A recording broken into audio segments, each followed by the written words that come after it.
Muito bem, então boa noite a todos, sejam muito bem-vindos ao terceiro dia do nosso encontro, que envolve o futebol de rua no Brasil, né? Estamos aqui com o professor Tiago Fila, para fazer a condução dessa formação com vocês, tá? Então, professor Tiago Fila, muito obrigado novamente pela sua disponibilidade nesse terceiro encontro. Tivemos dois encontros já muito ricos, com muitas reflexões, muitas ideias, muitas inquietações. E vamos então para esse terceiro dia, professor. Passo para você a palavra. Perfeito. Obrigado, Paulo. Boa noite a todos. Uma satisfação em reencontrá-los aqui nesse terceiro dia de encontro. Sem dúvidas, as inquietações são de todos os lados, né? Hoje tive um dia no Instituto de muita reflexão, dentro daquilo que a gente conversou ontem e anteontem também. Sem dúvidas, a gente acaba refletindo sobre tudo aquilo que a gente conversou, né? Eu acho que o primeiro dia foi um dia de bastante conceito, de bastante ideias mais teóricas, né? O segundo dia falamos um pouquinho da rua e dessa realidade que nós temos, né? Das competências da rua. E eu acho que para a gente fechar esse ciclo de encontro, nada melhor do que a gente falar do que o professor que vai atuar, né? Dentro dessas ideias, dessas perspectivas. Acho que isso acaba pesando, né, na conta do professor a execução dessas ideias. Né? É ele o agente que vai colocar em prática tudo aquilo que a gente estudou, que a gente conceituou. Né? Então, o professor tem um papel fundamental na execução de todo esse contexto. Né? Então, a ideia hoje é a gente falar um pouquinho sobre esse perfil, de como fazer isso. Trago algumas reflexões para vocês que venho montando durante essa minha trajetória, não só dentro do instituto, mas desde quando comecei nessa função de professor. Né? A gente vem acumulando algumas experiências, diálogos, eu acho que é fundamental para a gente construir esse perfil e construir essa trajetória. Né? Eu acho que é um caminho muito certo nesse sentido. Né? E eu compartilho com vocês, então, essas ideias de hoje. Antes, ontem, acho que no final dos slides, eu parei na apresentação do Instituto. Né? Eu gostaria de compartilhar com vocês um pouquinho do que é o Instituto Futebol de Rua. Né? É um local que eu trabalhei durante um ano e meio, 2019, 2020. Né? Ali no início da pandemia, em 2021, eu precisei me ausentar do Instituto. O Instituto, porém, nesse período da pandemia, ele teve uma crescente, né? Ele expandiu por muitas frentes, ele conseguiu crescer durante esse período difícil da pandemia, que foi para a nossa área. Né? E aí eu tive a oportunidade de recentemente receber o convite para voltar a trabalhar dentro do Instituto. Eu gostaria de compartilhar com vocês um pouquinho do que é o Instituto Futebol de Rua. Algumas pessoas me procuraram ali no Instagram ou no WhatsApp, me perguntando um pouquinho mais sobre o Instituto. Eu acho legal a gente compartilhar um pouquinho dessas experiências e de quem é o Instituto Futebol de Rua. Vou compartilhar minha tela e aí volto a combinar com vocês, né? Quando eu compartilho minha tela, eu acabo não tendo nenhuma interação com a turma, né? Então, qualquer situação que tenha, por favor, pode interromper, pode abrir o microfone, levantar a mão, né? Enfim, aí o Paulo me ajuda nesse sentido também ali, caso tenha alguma situação para a gente conversar. Deixa eu pegar a janela aqui do site.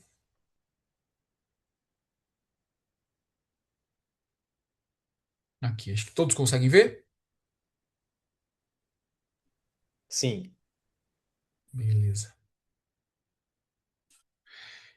Então vamos lá, gente. Tem uma página na internet que tem todas as informações do Instituto. Né? O Instituto é uma ONG, é uma associação, né, sem fins lucrativos. Ela foi fundada em 2006 pelo Alceu, né, que é um dos nossos fundadores, junto com o Oscar. Eles, lá atrás, né, tiveram uma ideia em uma vivência que eles tiveram, uma oportunidade que eles tiveram na Inglaterra, especificamente o Alceu. Né, ele conheceu, durante o período que ele esteve na Inglaterra, a estudos, né, ele foi para lá para estudar, ele vivenciou um projeto social na Inglaterra, né? Um projeto de um senhor que trabalhava com futebol em comunidades da Inglaterra, em Londres especificamente, né? E aí ele voltando para o Brasil, ele teve a ideia de montar uma associação aqui no Brasil, né? Montar um projeto social de forma voluntária para atender crianças com futebol. E aí ele retornou para São Paulo, a empresa que ele trabalhava, e na comunidade de Heliópolis, em São Paulo, ele conseguiu a primeira quadra, né, para atuar como voluntário. Então ele ia aos sábados nessa quadra e fazia jogos de maneira reduzida com as crianças lá. Né? Como eram muitas crianças que participavam daquela dinâmica que ele se dispôs a fazer na comunidade, ele trabalhou, dividia a quadra ali em campinhos, né, e deixava o jogo acontecer durante a manhã, durante a tarde, né? A esposa dele, inclusive, ajudava ele nesse período. E desde lá, ele veio formatando a ideia desse projeto que ele trabalhava. Né? Ele teve essa cara do nome, né? Instituto Futebol de Rua, no decorrer de todo esse tempo. Foi consolidando aquele projeto, né? Ele foi crescendo nesse sentido de participação das crianças. O projeto foi se tornando grande para aquela região e por uma situação da empresa dele, ele precisou voltar para Curitiba, né, que era a cidade que ele morava. Inicialmente, né, ele trabalhava numa empresa aqui em Curitiba, ele foi para Londres, ele voltou para São Paulo e São Paulo ele foi transferido novamente para Curitiba. E aqui em Curitiba ele deu sequência àquele trabalho. Né? Inicialmente ele não pôde continuar o projeto de Heliópolis naquele primeiro momento, né? Ele deixou o projeto lá e as pessoas que estavam ali da comunidade tocaram o projeto até então. Ele retornou para Curitiba e começou a mobilizar novamente o trabalho de voluntariado dele e da família dele. Né? Por um período foi um trabalho informal, foi um trabalho mais voluntário. Depois, ele consolidando as documentações dessa associação, ele foi criando o corpo, né, nesse sentido, para crescer através de auxílios públicos, nesse sentido, de prefeitura, de empresas, através de patrocínios, né? É, ele começou do zero o instituto, né? Então, a construir tudo isso. Ele foi fazendo os registros da documentação, o projeto foi consolidando e ele foi conseguindo implementar esse projeto nas leis, né? No ano de 2012, 2013, né, ele começou a perceber que ele tinha condição de colocar esse projeto através das leis de incentivo e começou a correr atrás disso. Né? Consolidou o projeto, ele conseguiu trazer algumas pessoas para trabalhar dentro do Instituto para ajudar ele nessa rotina, exclusivamente no Instituto. Né? Ele trouxe alguns pedagogos, né? Inclusive algumas pessoas que iniciaram lá atrás nesse período estão conosco até hoje dentro do Instituto, né? Trabalhando e fazendo a rotina acontecer. Ele, né, o Alceu, que é o nosso fundador, se encontra também na rotina do Instituto até hoje. E aí ele começou a ter auxílio da prefeitura para fazer as coisas acontecer, auxílio de material, RH, ele conseguiu alguns colaboradores através das leis municipais. E no ano de 2014, ele conseguiu implementar o projeto através da lei de incentivo ao esporte do governo federal, né, conseguindo patrocínio das grandes empresas nesse sentido, né, para financiar o projeto. Mas para isso ele precisou consolidar bem essas ideias e constituir um projeto em si. Né?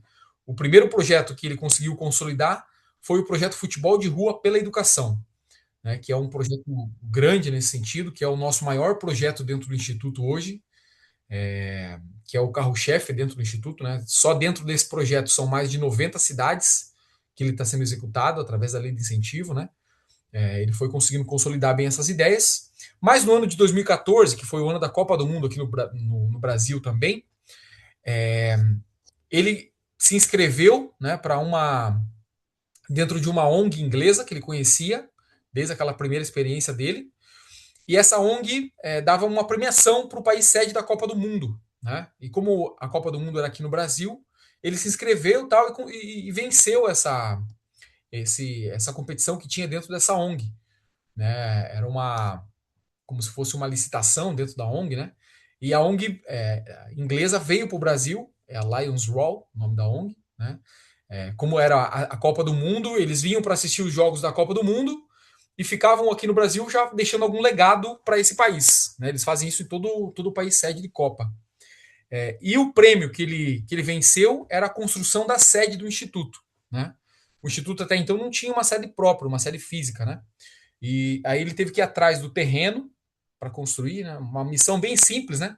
Conseguir um terreno dentro de Curitiba, né? Uma capital grande nesse sentido, que é muito difícil, né? Conseguir alguma licença de terreno, do meio ambiente, alguma situação nesse sentido para construir algo é, dentro da cidade. E aí ele conseguiu, através de muito esforço dentro da cidade, um terreno dentro do Parque Peladeiro, né, que é ali no bairro do Cajuru, em Curitiba. Ele conseguiu a cessão daquele terreno por um período indeterminado, né, um terreno grande. E aí essa ONG veio para cá, né, e construiu a nossa sede, né, então a nossa primeira sede. Inclusive, né, quem tiver a oportunidade de visitar a nossa sede um dia e estiver aqui por Curitiba, está convidado, né? Só me manda uma mensagem, a gente faz ali um agendamento para ir visitar. Não é todo momento que consegue entrar lá devido ao atendimento das crianças, mas com agendamento a gente consegue fazer essa visita. Aí essa um construiu a sede e tal, e quem for visitar vai ver que as paredes são irregulares, né? Vai ver que tem uma grande dificuldade ali para desenvolver toda a construção, mas concluiu-se a construção naquele período, através do auxílio dessa ONG. E desde esse período que nós conseguimos ter essa sede própria, até hoje, né, o Instituto ele cresceu muito nesse sentido. Hoje ele tem mais de 10 projetos em execução através da lei de incentivo. Né? Quem quiser percorrer o site depois e ver as informações que tem por aqui, né, vai observar um pouquinho de como começou. Aqui tem as histórias, né? Tem um pouquinho dos projetos, né? Vocês podem visitar e conhecer um pouquinho de cada projeto. Tem o futebol de rua Três Tempos, tem o Beatmakers, o CT, o Cultura em Campo, futebol de rua pela educação, que é o maior, né, que é esse projeto que está no centro da tela, o Energia em Quadra, que é um projeto grande com a parceria da Itaipu, que nessa semana, inclusive, nosso time está lá em Campo Mourão, expandindo esse projeto para mais 6 cidades ao entorno de Campo Mourão. Né, então são mais 1.000 crianças que iniciarão as atividades nos próximos dias dentro desse projeto também.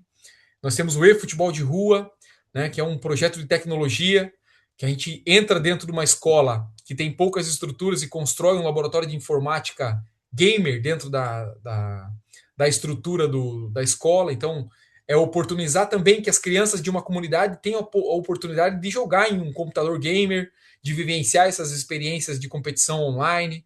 Né? Então, tem toda uma situação, né, de oportunizar. Nós temos o Jovem Aprendiz aqui na sede de Curitiba, né? Nós atendemos ali na sede de Curitiba mais de 400 jovens que recebem salário, né, como Jovem Aprendiz de algumas empresas, para fazer o Jovem Aprendiz Desportivo. Né? É um projeto muito grande, muito legal de observar. Né? Nós temos aqui o Jogando Juntos, que é um projeto dos pequenininhos ali na sede também aqui em Curitiba. Nós temos o High Tech, né, que é um projeto de inglês, né? As crianças aprendem a falar inglês dentro desse projeto também. Né? Então, tem todo um compilado de projetos que a gente executa pelo país. Né? Sem dúvidas, o maior dele é o futebol de rua pela educação, mas um deles que tem um impacto gigantesco é o CT, né? Que é um projeto que trabalha com ONGs do Norte e Nordeste. Né? Então, é, existem pesquisas dentro da lei de incentivo que a região que é menos favorecida pela lei de incentivo é essa região norte e nordeste. E o Instituto ele capacita ONGs dessa região para que eles consigam entrar dentro da lei de incentivo e conseguir desenvolver projetos nesse sentido nessas regiões também. Né? Então, o Instituto hoje é uma grande instituição dentro da lei de incentivo, né, do nosso país, referência, que tem essa missão de levantar a bandeira da rua dentro do nosso país. Né? Isso tem se consolidado nos últimos tempos também, essa construção metodológica. Né? Recentemente, a gente constituiu um conselho da rua, né, que é composto pelo professor Alcides Scaglia, o Wilton Santana e João Batista Freire, e o Carlinhos Neves. Né, então, eles fazem parte desse conselho e a gente vem estruturando toda a metodologia do Instituto para consolidar isso de uma maneira específica, né, para que quem fale de rua no nosso país indiretamente vai buscar o Instituto, né, porque a gente faz essa questão da, da memória, né, da rua. A gente está desenvolvendo um museu da rua dentro do Instituto, um dicionário de brincadeiras da rua. né? Então a gente vem construindo isso no decorrer desses anos aqui, né? Recentemente a gente tem iniciado também um projeto especificamente de futebol, e a gente quer capilarizar esse projeto também. É um projeto de base nesse sentido, né? Oportunizando também essas crianças e dentro de uma metodologia específica de base, usando a metodologia da rua, para dentro desse projeto, né? O Danilo vem estruturando esse projeto. Nós vamos iniciar o projeto agora no início do próximo mês, né? Na próxima semana iniciam as primeiras atividades desse projeto. Esse projeto já vai ter um time feminino e um time masculino de categoria de base, né? Pensando naquela questão da equidade de gênero, que o Instituto tem isso muito aguçado dentro da estrutura, né? Mas é um instituto que vem se consolidando e que vem se tornando muito grande dentro dessas ideias da pedagogia, né? Hoje são mais de 400 professores no Brasil que trabalham dentro do instituto, né? E que são capacitados também dentro da metodologia e pedagogia da rua, né? Enfim, é um instituto que vem crescendo muito grande. Todas as cidades, né, e todas as estratégias de execução são os patrocinadores que escolhem, né? Então algumas pessoas vêm, Thiago, por que a gente não consegue colocar na minha cidade esse projeto, né? É porque normalmente quem escolhe a cidade, a região que vai executar o projeto é o patrocinador que aporta na lei de incentivo, né? Então ele aporta lá pelo projeto Jogando Juntos, ele quer executar esse projeto em João Pessoa. A gente vai lá e monta a estrutura para que ele consiga executar esse projeto nessa cidade, né? Então, não depende muito da gente as escolhas dessas cidades, né? Lógico, a gente faz parte dessas decisões. Às vezes as empresas nos pedem sugestões, aí a gente consegue colocar, mas muito quem direciona todas essas distribuições de projetos são os próprios patrocinadores, né?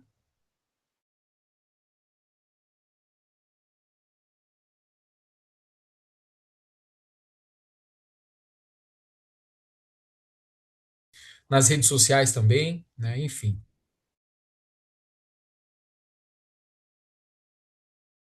São sobre o Instituto depois, né?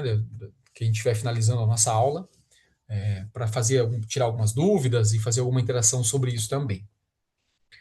Sem dúvidas, um grande agente do nosso projeto é o professor, né? Então, a gente tem se desdobrado bastante também na capacitação dos professores, tem tentado desenvolver estratégias, como os professores eles estão à distância nesse primeiro momento, né? Nós temos uma equipe que faz toda essa gestão, né,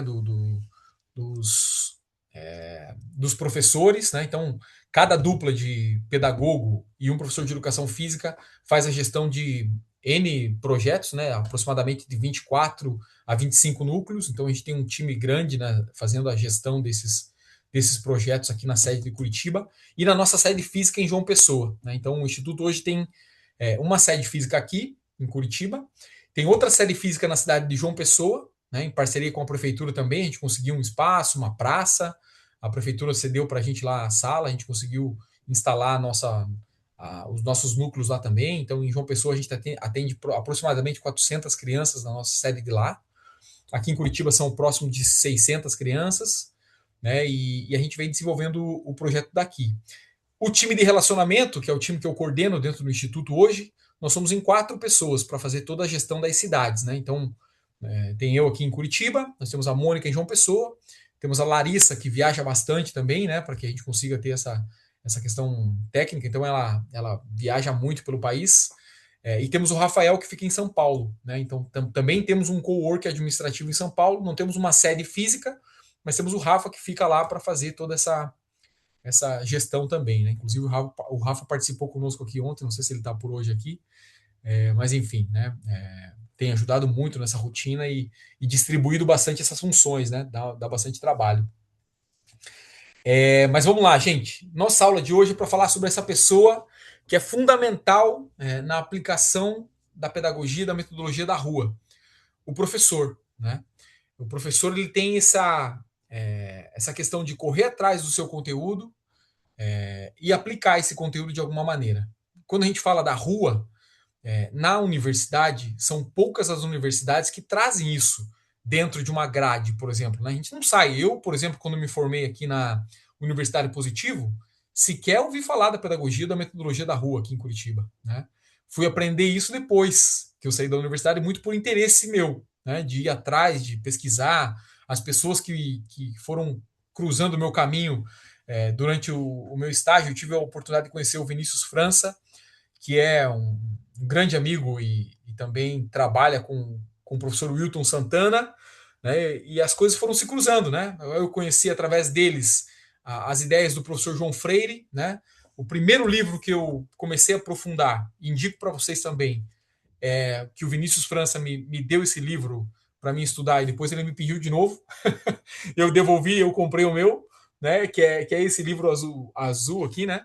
A Pedagogia do Futebol, o nome do livro. Foi minha primeira porta de entrada. Mas o professor o João lançou recentemente esse outro livro, que é um livro muito bacana e de simples a leitura dele, né? Que é o Jogo de Bola na Escola, Introdução à Pedagogia da Rua. Eu acho que essas duas literaturas trazem para a gente uma porta de entrada para começar a atuar com a pedagogia da rua, né? E a gente, como professor, eu já inicia a nossa fala falando assim: não tem outro caminho que não seja a leitura, né? O professor precisa ler, né? Ah, mas posso ler um resumo? Não tem outra maneira de aprender, outra maneira de ir atrás se não for através da leitura. É uma das únicas maneiras de nós desenvolvermos as nossas competências, a leitura, né? Dentro do Instituto a gente deixa isso muito claro, lógico, a gente tenta gerar estratégias, porque a gente sabe que a leitura hoje nem é todo mundo que tem esse hábito de ler, de se aprofundar, então a gente tenta estratégias para facilitar a rotina e para que o professor crie essa rotina, esse hábito da leitura, né? Então, um tempo de 10 minutos, um texto curto, depois vai aprofundando num livro curto, e aí, quem sabe, né, vai gerando aquele interesse de colocar isso na rotina. Não tem outro caminho que não seja a leitura, né? Eu acho que a gente pode iniciar a nossa conversa por aqui. Eu vou compartilhar os slides novamente e a gente segue com o nosso tema. Tudo bem, senhores? Eu quero começar com vocês com essa foto. Com essas fotos, na verdade, né? São algumas imagens aqui. Como eu falei lá no início, eu gosto bastante das imagens, elas nos dizem muito sobre aquilo que a gente executa. Aqui em cima nós temos uma comunidade, né? Um campinho dentro dessa comunidade. E o que acontece dentro desse campinho? A comunidade está como uma arquibancada, né? É, eu fico imaginando uma comunidade dessa num final de semana, né? Um ambiente de festa, um ambiente de, de muita diversão, porém a gente sabe que é um ambiente muito carente, um ambiente que tem a sua precariedade nesse sentido, e o campo acaba sendo às vezes o único espaço de lazer, né? E quem comanda esse campo, né? Quem comanda esse espaço é a comunidade em si, né? Não tem um responsável ali que fica gerenciando aquele ambiente. Lógico que às vezes tem o presidente da associação que responde por toda a comunidade e ele acaba tendo esse controle desse espaço, né? Aonde eu quero chegar? A liderança que o professor precisa desenvolver na sua rotina é muito semelhante ao que uma comunidade tem de liderança comunitária nesse sentido, né? A gente chama aqui de ponto focal comunitário, né? No nosso time de relacionamento, são os pontos focais, as lideranças comunitárias. São as pessoas que têm que são a voz da comunidade. E elas, quando a gente conversa com elas são é, muito interativas nesse sentido, porque elas não podem tomar decisões sozinhas. A comunidade confia nelas, né? Então, um professor hoje precisa ter esse perfil de liderança. Ele não vai conseguir liderar uma turma se ele não tiver ou se ele não for a voz dessa turma. E para ser a voz dessa turma, ele vai precisar ouvir, ele vai precisar interagir, ele vai precisar gerar uma relação de confiança naquele ambiente, né? Então, essa foto de cima é uma foto que tem uma. Se a gente parar para pensar e refletir em cima dela, a gente vai observar que ela é uma foto muito estratégica nesse sentido, né? Que nos traz um retorno muito grande de quando a gente para visualizar, né? O espaço ali todo defasado em relação à grama, né? Com areia, com terra, né? Os espaços que o jogo acontece, né? A porta de entrada desse campo provavelmente aqui no lado direito do campo, né? Porque a grama aqui não existe mais, né? Então aqui já tem um pouco mais de grama, então as crianças circulam um pouco, os adultos circulam um pouco por aqui. O jogo acontece muito pelo meio, né? Tem um significado que a gente pode observar, né? As pinturas trazem um pouquinho do que a comunidade tem de atitude, né? O que ela quer falar através da imagem, né? As casas aqui todas com janelas para o campo, né? Todo mundo está de olho nesse cenário. Assim como a gente está, às vezes, dando a nossa aula e pensa que ninguém está olhando a nossa aula, todos estão observando, né? Inclusive os alunos trazendo aquilo que vai impactar lá na frente, né? Então, é muito simples de trazer relações da imagem para o nosso dia a dia, né? E aqui embaixo eu trago algumas imagens da experiência que eu tive recente no Havaí. Para a gente assumir essa questão de liderança dentro do nosso ambiente, a gente não pode simplesmente dar ordens ou ficar ali gerando esse ambiente, gerindo esse ambiente atrás de uma mesa ou atrás de um não sei, atrás de um crachá, enfim, atrás de um uniforme. A gente precisa colocar a mão na massa, né? A gente precisa adaptar esses espaços e dar voz para esse espaço, né? Eu me lembro muito bem quando a gente iniciou, eu ainda como supervisor, né? O professor Danilo, que está nessa imagem aqui, era o primeiro a carregar as coisas, né? Era o cara que estava com o cone na mão, correndo, organizando os espaços, né? Dando aula de liderança, agindo, né? Atuando. E a gente não tinha naquele momento roupeiro, a gente não tinha uma pessoa dentro da comissão para fazer tudo isso, né? Então essa missão ficava conosco, né? E a gente ia para a rouparia, separava o uniforme do jogo e foi construindo isso aos poucos, né? Então a gente conquista isso no decorrer do processo, né? Foi um período curto que nós tivemos ali no Havaí, mas foi um período muito rico, de aprendizado muito grande, principalmente para mim naquele momento, né? Foi uma oportunidade que a gente construiu um projeto basicamente que estava entrando para a responsabilidade do clube, era uma associação que geria a iniciação antes. O clube, quando a gente chegou, né, nos apresentou uma folha A4 com 30 nomes, mas na prática não eram 30 nomes que estavam em execução ali. A gente precisou entender quem era cada menino que tava atuando, né? Não tinha na lista, a gente ia lá filmar o jogo, a gente ia conversar com os professores, as reuniões pré, pós, os grupos de estudos que a gente foi desenvolvendo, ou seja, foi um período de muito aprendizado. Mas nada disso é possível se a gente se esconde atrás da mesa ou atrás do crachá. A gente precisa gerir essa liderança, desenvolver essa liderança, né? Às vezes, isso demora tempo para a gente conseguir consolidar dentro do nosso ambiente, para a gente conquistar todos os meninos, para a gente conquistar todos os professores que estão em torno, mas é através do exemplo, é através da mão na massa, né? Que a gente consegue gerir. Aqui tem as imagens de um menino específico, né? Trouxe aqui o Robertinho, um menino que tinha uma relação com bola apurada, um menino que tinha uma alegria no rosto, né? Você via o menino sempre feliz, sempre muito bem motivado, né? E aqui ele está fazendo um dos gols, né? Da final que nós fizemos com o Criciúma, de um campo reduzido, dentro do estádio da Ressacada, né?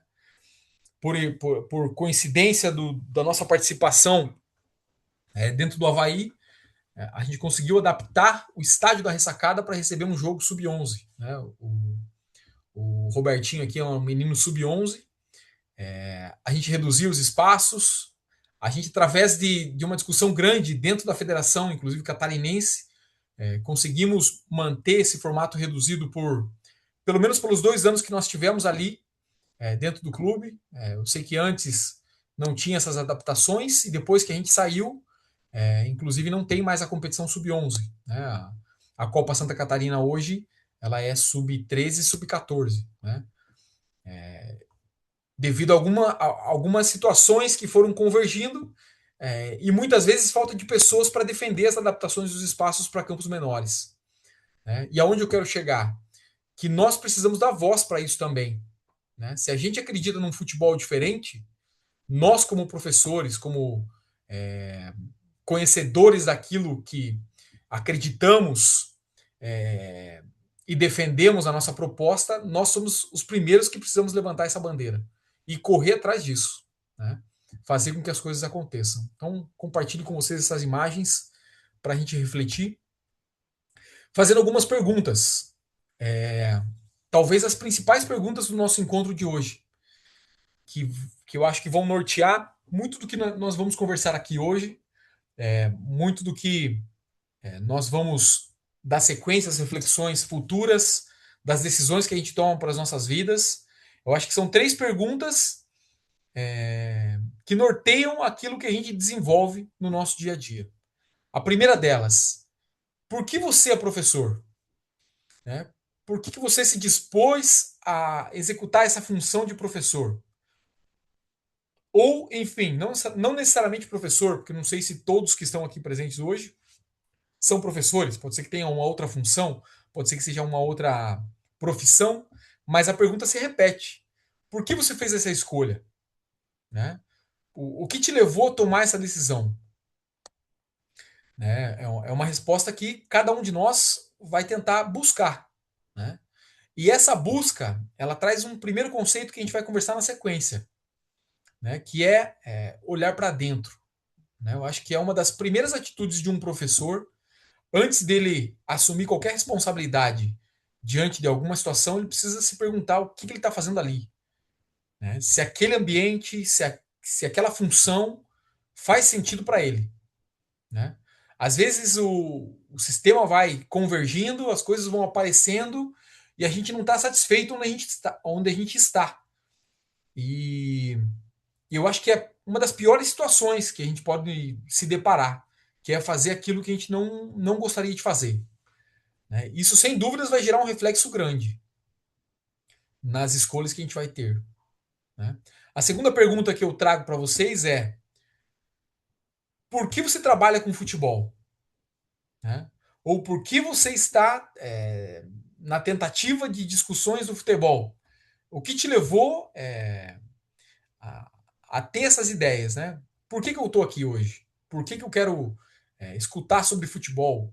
Por que eu estou aqui para escutar sobre futebol de rua? Né? Qual é o meu interesse para isso? Né? Quando a gente começa a fazer essas reflexões, a gente já não está olhando só para dentro, a gente já está olhando para próximo. Né? A gente acaba percebendo algumas situações do nosso entorno próximas que nos estão que está me chamando para isso. Né? Então, eu acho que esse é o segundo passo, né? Que é o olhar perto, que a gente vai conversar também daqui a pouco. Né? E a terceira pergunta é: por que você optou para trabalhar com criança? Você tem isso como propósito? Né? Que sentido faz para você o trabalho com criança? Você é feliz? Você pretende fazer isso para sempre? Ou é momentâneo? Essa busca já é um olhar um pouquinho distante, né? É um olhar para frente, né? É um olhar mais de mais espaço, né? Isso te dá um pouquinho mais de intencionalidade nas suas ações. Se para você faz sentido continuar trabalhando com criança, tudo bem. Agora, se você está ali para tentar algo, para te uma catapulta para uma outra situação, deixe claro para as pessoas que estão ao teu entorno, né? Porque isso é um dificultador também. Às vezes, trabalhar com criança exige muita paciência, exige um propósito bem definido, e se você faz isso sem a vontade e o prazer, você não vai conseguir fazer bem feito. Né? Precisa ser muito delicado o trabalho com criança. Né? Precisa ter uma identificação muito clara. Porque em algum momento isso vai esgotar. Trabalhar com criança não é um trabalho que te deixa numa zona de conforto. A cada ano, elas são diferentes. E é a nossa função ir atrás dessa diferença. Onde está essa diferença? Né? E o que vai trazer a gente localizar isso é o estudo. São as interações, as observações. Né? Então, são três perguntas que eu trago para vocês aqui, para que cada um responda no seu particular aí mesmo, né? É, e reflita muito sobre isso, né? Porque eu acho que é muito importante essas reflexões para a gente nos colocar num papel, né? E aqui eu trago para vocês o que a gente acabou de conversar, né? Nós precisamos, primeiro, olhar para dentro, né? Na sequência, olhar para perto e projetar esse olhar para longe, né? Eu acho que isso aqui são três mecanismos de exercício de um professor, principalmente de um professor que vai trabalhar com a pedagogia da rua ou com a metodologia da rua. Ele vai ter que olhar, como foi a minha infância, o que eu tenho para contribuir em relação a isso. Eu vivenciei, não vivenciei, eu preciso estudar, eu preciso é, me ambientar, eu preciso selecionar as minhas escolhas, eu preciso me localizar, eu preciso me conhecer. Eu acho que isso é fundamental, nós nos conhecermos, né? Ter esse critério de autoavaliação de quem sou eu dentro desse contexto todo aqui, né? Qual contribuição eu posso dar, né? Me encorajar através dessa autoavaliação para seguir. Né? E eu acredito que, olhando para perto, as escolhas elas vão ser muito estratégicas. A gente sabe que, como pessoas, né, amigos, são poucos na rotina do dia a dia. Né? Talvez a gente constituir amizades, talvez assim, não caibam nas duas mãos, né? Aquelas pessoas que a gente possa olhar para perto e confidenciar as situações do dia a dia, né? E isso faz com que a gente consiga ter essa interpretação, né? Olhar para perto, se autoavaliar dentro do contexto, ter opiniões externas sobre o dia a dia, consolidar e construir relações de confiança próximas, né? Para você se ambientar nesse sentido de como pessoa, como profissional, né? Como acadêmico, enfim. E o olhar para longe, eu acho que nos traz um,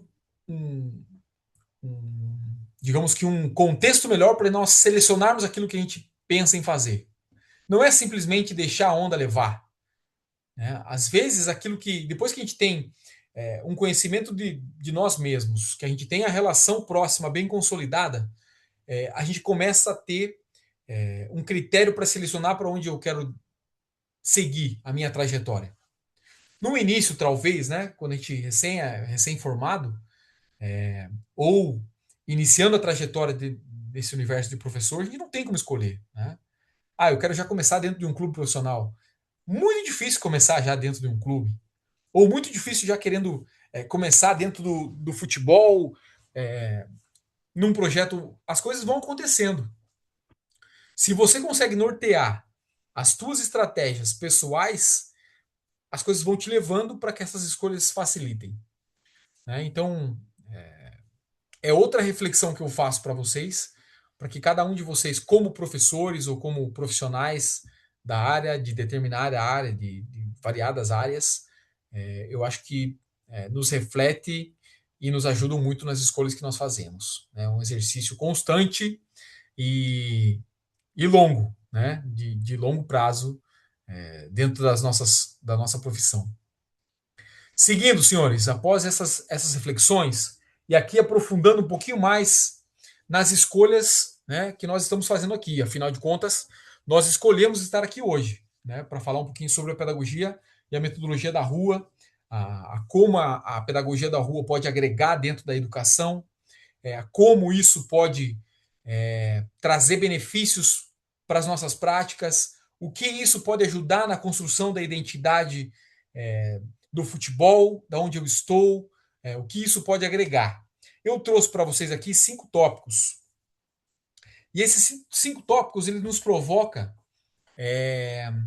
com algumas situações. Primeiro, qual é o perfil do professor que vai atuar com a pedagogia, a metodologia da rua? Né? Esse professor ele precisa ter dentro dele algumas competências a serem desenvolvidas. E eu acho que todos nós temos as competências para desenvolver. né? A gente vai conversar um pouquinho sobre isso. Eu coloquei aqui do lado uma imagem de uma ficha. Eu chamava isso aqui no clube que eu trabalhei. E eu compartilho com vocês esse documento, né? A gente sabe que é um documento do clube, porque eu trabalhei esse documento durante um ano com os treinadores. E a partir disso ele não foi mais trabalhado dentro do clube. Né? Se fosse um documento que eu sei que tivesse sendo trabalhado, talvez eu não compartilhasse dessa maneira aqui, né? Porque eu sei que é um documento institucional. Mas eu sei que acabou não sendo adotado dentro da rotina do clube, então ele não é institucional. Né? Para ser institucional, tem que dar sequência. E a princípio eu sei que não teve sequência. Né? Então, por isso que eu compartilho com vocês, porque de repente, em algum momento, pode fazer que esse material seja institucional para alguém. Né? Então, por isso que eu vou compartilhar com vocês. Eu trouxe a imagem desse documento aqui, que vai conter um pouquinho disso que a gente está construindo aqui ao lado. E aqui traz primeiro, né? Então, esse professor, para trabalhar com a pedagogia e a metodologia da rua, ele tem que ter uma competência de mediador, ele precisa ser. Ele precisa provocar algumas situações dentro do contexto que ele vai trabalhar, né? E ele precisa ter muito cuidado, precisa ter um pouquinho de sensibilidade, né? Por mais que sensibilidade vai estar no tópico abaixo, mas esse cuidado é um pouquinho de olhar mesmo, né? É um pouquinho de atenção, né, para aquilo que ele vai inserir. Precisa se, né, ter um pouquinho de abrir um sinal de alerta para aquilo que ele vai estimular, né? Por quê? Porque a gente vai falar na sequência, né? O papel do educador como mediador de experiências de aprendizagens. Primeiro a gente falou de perfil. O segundo, agora a gente está falando de papel, né? Esse cara precisa observar algumas coisas no ambiente que ele está. Para que ele consiga mediar, primeiro ele tem que observar, né? Para que ele consiga provocar, por exemplo, ele vai ter que acolher. Né? E para que ele consiga cuidar, ele vai ter que inspirar. Né? Então são coisas que estão atreladas, estão juntas nesse sentido. Né? Elas fazem uma construção coletiva dessas ideias que a gente está dialogando aqui. Né? Na sequência, eu trouxe aqui algumas competências de cada professor, né, que vai estar inspirado nessa lógica. Uma delas é a sensibilidade. E a gente vai aprofundar um pouquinho na sensibilidade. A segunda é a intencionalidade. E a terceira é a reflexão. Né? Então, ele tendo essa sensibilidade do que ele pode fazer naquele momento, ele indiretamente traz intencionalidade, porque é proposital. Né? E essas ações elas precisam ser propositais. Tem que ter uma intenção. Né? E ele vai ter que fazer um exercício constante de reflexão. Né? Se aquilo ali está fazendo sentido para aquele meio mesmo que ele tá desenvolvendo. Né? Quais são os desafios desse trabalho? O primeiro, o desafio é manter essa essência. Ele vai ter que dar um trabalho longilíneo para isso. Ele não vai ser um trabalho a curto prazo. Ele vai ter que fazer esse exercício constantemente.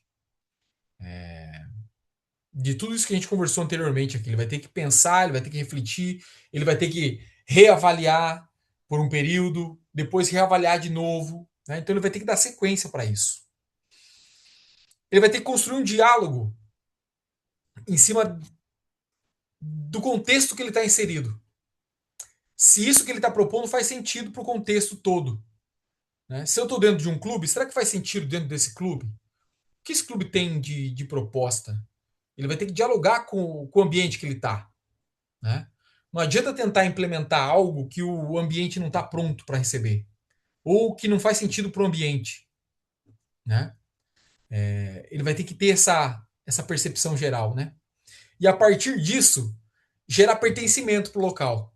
Aquilo ali vai ter que fazer sentido e indiretamente vai enraizar dentro daquele ambiente. Né? E aí eu trago o exemplo da ficha. Ela não enraizou. Talvez enraizou nas pessoas que foram trabalhadas. Mas no contexto, no clube, não foi algo que foi dado sequência nesse sentido. Não foi algo que se tornou institucional. Né? Lógico, por N situações, né, que a gente pode dialogar isso com mais tranquilidade. Por exemplo, em outros ambientes, a gente sabe que se trocam peças, por exemplo, não é tudo que se perde. né? As coisas permanecem, por mais que sejam coisas que de repente foi de uma gestão passada ou, né, que não foram construídas pelas pessoas que estão, mas existe um respeito sobre aquilo que é institucional. Muitas vezes em alguns locais não existe respeito pelo que é institucional. É em persona, né? É a pessoa que coloca aquilo em prática e acaba não tendo tanta sequência nesse sentido. A culpa não é nossa. A gente precisa ter isso como ideias bem estabelecidas. Né? E se você tem isso bem definido, você leva isso para onde você for. Né? É, e por último, eu trouxe aqui algumas perspectivas para que a gente tenha essa formação, né, qualificada nesse cenário todo, né? Que é a questão dessa construção da identidade, da integralidade e da continuidade. Né? Se isso mesmo faz sentido para você, você vai levar por um bom período. Né? Ah, não, se a rua faz sentido para mim, aonde eu for, eu vou tentar trazer competências da rua para esse ambiente. Né? Aqui também, eu acredito que a gente poderia, com mais tempo, de repente, discutir cada função dessa aqui, desses 5 itens. Porém, eu acho que demoraríamos ainda mais e talvez não teríamos tanto tempo para explorar, né? Talvez com mais tempo a gente consiga trazer melhores desempenhos. Mas, afunilando um pouquinho, e aí agora sim chegando na ficha, essa ficha ela é como se fosse um cartão individual. Né? Como a gente está falando de professor, eu acho que todos nós, como professores, a gente faz isso muito bem dos nossos meninos que estão conosco, dos nossos atletas, dos nossos iniciantes, dos nossos estudantes. A gente consegue fazer isso, né? A escola nos traz a educação nos traz esse critério de avaliar, de trazer ali como que a criança está se desempenhando dentro da brincadeira ou das atividades, né? Porém, esse é um exercício de nós olharmos e fazermos uma autoavaliação conosco mesmo, né? É uma ficha individual do treinador, que pode ser uma ficha individual do colaborador, que pode ser uma ficha individual do pedagogo, do professor de educação física, do enfermeiro, do administrador, enfim, né? E esses tópicos que eu trago aqui do lado, essas competências, elas podem ser desenhadas. Isso aqui, como eu falei para vocês nas outras apresentações, são construções minhas, né? Dentro de algumas referências que a gente foi investigando. Esse formato aqui não é um formato meu especificamente. Né? Eu me inspirei muito naquilo que o professor Michel Milstead nos traz, que é o desenvolvimento do treinador, né? Que é a construção do perfil do treinador, né? Que é a identificação desse treinador do contexto. Né? O professor Michel Milstead tem muitos textos que ajudam muito a essa autoavaliação, a essa auto-organização, é essa auto-descoberta do perfil. Né? Existem, por exemplo, critérios que a gente pode desenvolver, avaliações que a gente pode fazer, já que são consolidadas, que são muito bem estabelecidas. Né? E o professor traz isso. Eu deixo essa referência para vocês, para que vocês busquem isso nos meios, nos artigos, nos livros, enfim, né? Façam essa busca. Mas eu compartilho com vocês aqui é, essas 4 competências. Dentro dessas competências, existe um nível de compreensão. Né? É o que você consegue se autoavaliar de entendimento dessas competências, para que você consiga evoluir durante esse período todo. Né? Eu trouxe aqui, então, as competências institucionais, as competências profissionais, as competências interpessoais e as competências intrapessoais. Né? Eu vou abrir para vocês aqui a ficha para a gente detalhar um pouquinho sobre isso. Né? E o nível de compreensão nessa ficha eu descrevi como 3 níveis: o nível de principiante, proficiente e especialista, né? Dentro dessas competências. Deixa eu ver se eu consigo abrir a ficha normal aqui no Excel. Deixa eu ver aqui.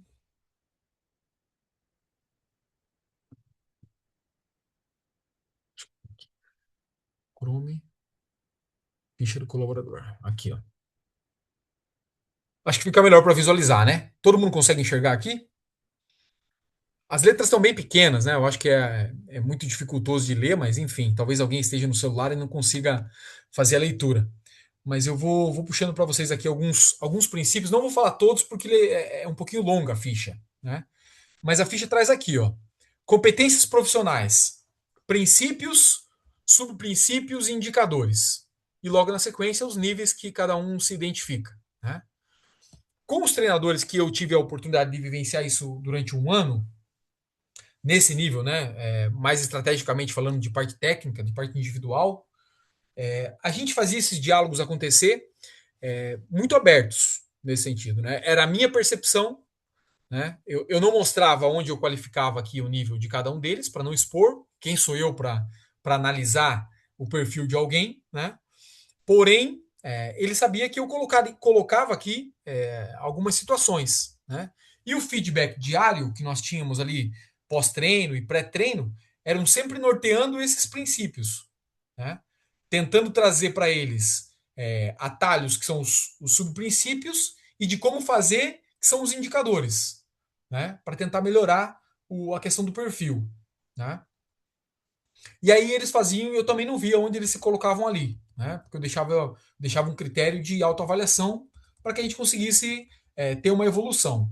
Eu fazia com os treinadores e os treinadores também me ajudavam a construir o meu perfil também, né? Então era uma troca, era um diálogo aberto nesse sentido, né?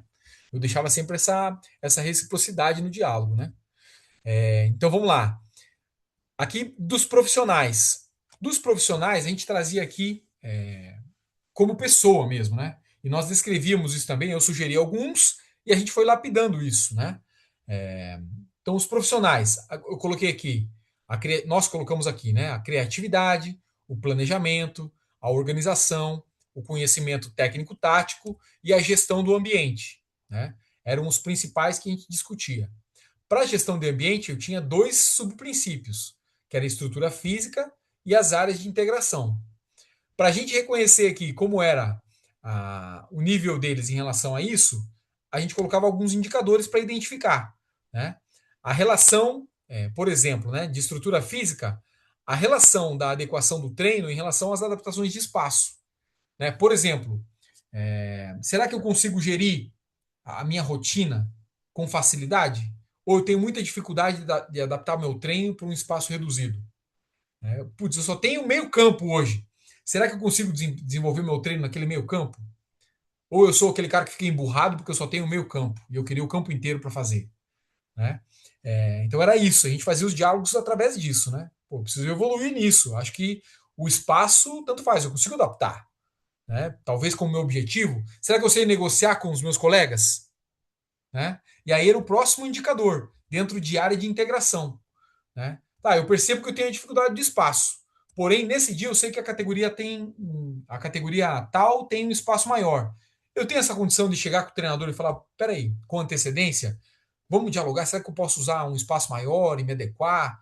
Então a gente fazia essas discussões para ver o nível de cada um. E indiretamente ia melhorando o desempenho de negociação dentro da própria comissão, por exemplo. Né? Eles começavam a dialogar, eles já se antecipavam, já tinha essa questão ali, porque eles queriam evoluir o nível deles em relação a esses princípios e subprincípios. Né? Aí trazendo aqui as competências interpessoais. Como é a minha questão de liderança? Como é a minha gestão de pessoas? Como é a minha gestão de processos? Como é a minha comunicação? Né? Eu estabeleci esses quatro porque eram os quatro que eu mais precisava que eles interagissem nesse sentido. Né? Eu sugeri, a gente dialogava sobre isso, identificando as dificuldades da equipe e tal, a gente ia sugerindo e fazendo essa gestão do todo. Né? Falar, eu percebo que eles conversam um pouco. Então, vou colocar aqui princípios interpessoais de fazer com que eles dialoguem. Né? E aí a gente ia definindo isso e o diálogo ia discorrendo, né? Para chegar na construção do todo. Né? Aí eu trazia aqui, por exemplo, nas competências intrapessoais, colocava aqui, ó, princípios: reflexão, inteligência emocional, autoconhecimento, resiliência, ética, motivação e valores pessoais. Né? Aqui já é dele com ele mesmo, né? É ele olhando para dentro. Como que é a relação dele refletindo? Ele faz reflexões, né? Como ele é emocionalmente? Ele tem controle emocional, né? Ele consegue gerir as próprias emoções ou é aquele cara que perde, fica 3 dias emburrado e as crianças acabam percebendo o que está acontecendo, né? É, então são competências, senhores, que cada um de nós pode construir isso dentro do ambiente que a gente está inserido. Não necessariamente a minha instituição precisa exigir isso, mas eu acho que é cada um de nós, como professores, que vai trabalhar com N situações, de construir essas competências. Né? A gente pode fazer as competências, dando um exemplo aqui de construção, as competências metodológicas. Dentro dessas competências metodológicas, como que é a sua interação com a pedagogia da rua? Você conhece a pedagogia da rua? Você tem essa relação? Como que você aplica isso no teu dia a dia? Qual atividade, aí como indicador, né? Qual atividade na tua rotina relembra a pedagogia da rua? Né? Então, essas releituras e descrevendo essas competências, essas sugestões, vão te trazer mecanismos de executar aquilo que a gente aprende. Né? Institucional, por exemplo, né? Um clube. Pode ser que a gente, né? Que se algum de vocês conseguir colocar isso como influência, por que não colocar aqui as competências da rua dentro de um clube de futebol? Né? O que eu percebo da rua dentro desse clube? Pô, eu quero ter mais influências. O que eu posso colocar de competência da rua para que os treinos dos nossos professores ou o meu treino tenha de pedagogia da rua? Né? Enfim, são N situações que a gente pode estar desenvolvendo de competências, construindo princípios, subprincípios e indicadores da metodologia que a gente vem conversando hoje. Né? Por exemplo, dentro da nossa aula, né, o que dentro da minha aula tem, que momento da minha aula tem de pedagogia da rua? Né? Qual é o principal momento que eu posso usar isso para colocar na prática? Né? Por exemplo, num dos projetos que eu trabalhei aqui em Curitiba, acredito que era o ano de 2017, reunindo os treinadores, né, eu estava ali como coordenador metodológico do projeto, sentei com eles e falei assim, ó, agora a partir de hoje, os primeiros 15 minutos de todas as atividades, as crianças chegam e elas vão brincar. Né? Então são os 15 minutos delas. Ah, elas vão fazer o quê? Vão brincar do quê? Eu falei, ó, se elas quiserem jogar com a bola que elas trouxerem, elas podem fazer. Se elas quiserem brincar um jogo livre, elas podem desenvolver também. Elas escolhem as bolas. Né? Então são 15 minutos da tua aula, inegociáveis, e eles vão ser os primeiros. Em se tratando de projeto de futebol, era muito estratégico. Né? Era uma escolinha de futebol. Por quê? Porque as crianças, faltando 10 minutos para começar a aula, já chegavam no treino. Por quê? Porque os primeiros 15 minutos da aula era jogo livre. Né? Então, para a escolinha era sensacional. Os atrasos eram muito poucos. Né? Porque eles já chegavam e sabiam que o primeiro jogo era livre. Né? Então, o professor nem escolhia o time, quem escolhia era eles. A bola era eles também, se quisiam jogar com a bola. E era um projeto de futsal, e eles traziam bola de futebol de campo, porque a bola é mais interativa. Né? A bola quicava mais, ficava mais alegre dentro do ambiente. Então, era bola para tudo quanto é lado. Os professores às vezes ficavam meio receosos, mas era um momento livre. E já era um aquecimento que as crianças começavam aquela rotina e o barulho do ginásio era muito legal de ouvir. A gente não ouvia o professor, a gente ouvia as crianças. Né? E esse era um outro indicador que eu trazia para eles. O volume do treino. Né? Eu percebia que nesse projeto a gente escutava muito o professor falando e pouca as vozes das crianças. Quando eles começavam com esse jogo livre, a voz das crianças era lá em cima. Começava o treino já baixava o volume e a gente escutava só o professor. Né? Eu ficava na sala da coordenação da secretaria ali. Quando ficava muito silêncio, eu já colocava a cara lá para ver o que estava acontecendo. Né? E aí a gente discutia também. O volume do treino era um princípio, né, e um subprincípio que a gente discutia nas nossas reuniões técnicas. Né? Então, é algo que eu sempre trabalhava com os nossos treinadores. Né? E fica o convite aqui para vocês, para que cada um desenvolva a sua ficha do treinador, a sua ficha profissional, né? Quais são as suas competências, seus princípios, seus subprincípios? O que você vai colocar da rua para as suas atividades, né? Fica o exercício, né? Tem uma referência muito grande, né? É um professor fantástico para construir essa ficha. Eu sentei com ele, né? Tive a oportunidade de sentar com o professor Michel, dialogar sobre essa ficha, sobre os níveis. Então ele me ajudou nessa construção, ele compartilhou ali alguns documentos e foi uma ficha que a gente construiu juntos. Vamos voltar para a apresentação aqui. Deixa eu voltar aqui.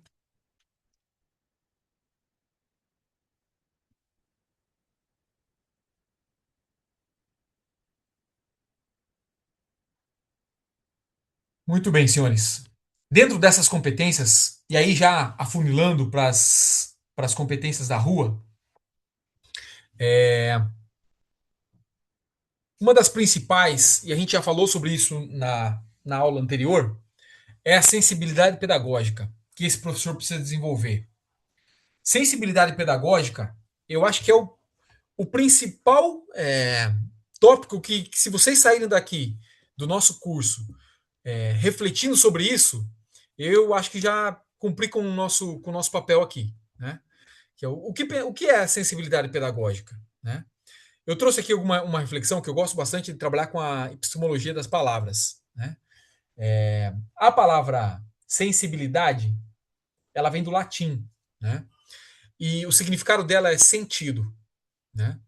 Então, é dar sentido para a nossa prática pedagógica, né? É fazer com que isso tenha também que faça sentido para a criança, que faça sentido para você, né? Que faça sentido para o ambiente. Isso é sensibilidade pedagógica. Recortando somente a palavra sensibilidade, a gente tem uma outra definição.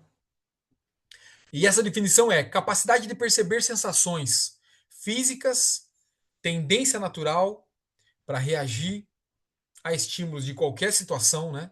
Pode ser estímulos físicos, sensibilidade à dor, sensibilidade a choro, à fisionomia, ao ambiente, ao volume do ambiente, né?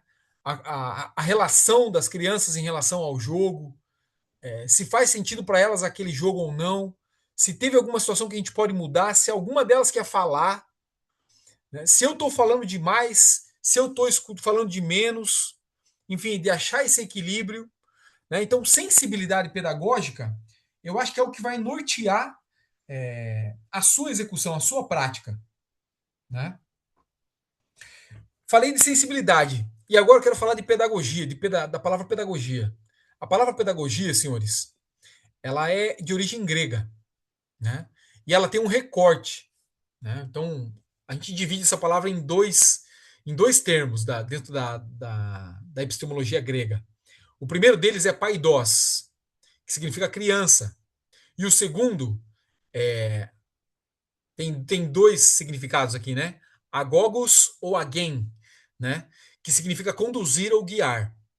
Na Grécia Antiga, olha a relação importante, senhores. Na Grécia Antiga, o pedagogo era um escravo, né? Destinado a ensinar as crianças, a conduzir a criança para a escola, né? Ela levava a criança para aquele momento. Em algumas situações, era a pessoa que ensinava essa criança. Ela precisava aprender para que ela conseguisse ensinar aquela criança. Ou ela conduzia essa criança até o ambiente onde ela ia aprender. Esse era o pedagogo na Grécia Antiga, né? E aí vamos misturar os termos, né? Falar de sensibilidade pedagógica.